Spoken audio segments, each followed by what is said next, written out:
Newshub can reveal mayors are seeking advice from lawyers over a surprise clause in their Three Waters compensation contract, banning them from criticising the reforms. The opposition's calling it a gag order, but the government says it's no such thing. Political reporter Amelia Wade has this exclusive story. Three Waters, the controversial reforms to fix New Zealand's ageing pipes and clean up our dirty water. But councils say the government's done a dirty on them over the deal. The amount of money that we're talking about is just peanuts compared to the total value of communities' assets and Three Waters infrastructure.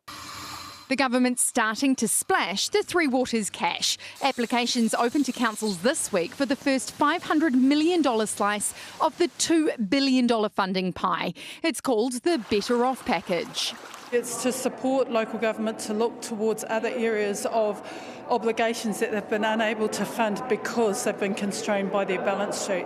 The agreement has Mahuta Mayor Helen Warboys, who heads up a group of 32 mayors opposing the reforms, lawyering up.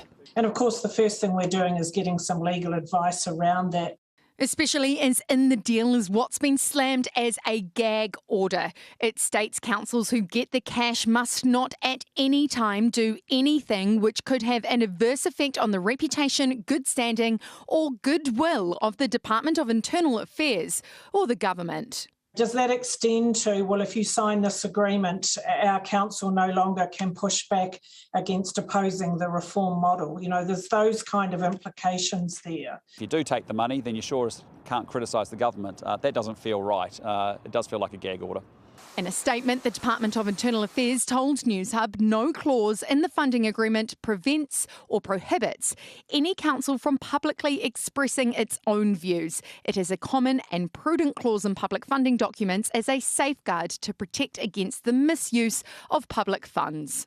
I think you only need to look at how the debates transpired over the last 4 years to know that this has been a very active debate. The Minister promising this is no gag order. Kia ora, Amelia. So is Three Waters dead in the water?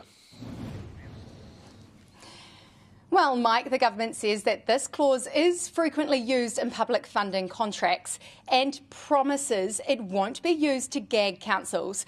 But even the threat of it has mayors reaching for their lawyers' numbers, especially given that Three Waters is probably the most contentious piece of work the government is trying to get through. Mahuta Mayor Helen Warboys told me that this mess is the opposite of transparent, especially coming from the government, which swore to be the most transparent yet. And Newshub understands that there was meant to be an assurance about this clause in a letter which went out to mayors, but for whatever reason that has disappeared. But when you're telling councils to hand over their water assets, you better make sure everything is watertight. Amelia Wade live from Parliament, Nanaia.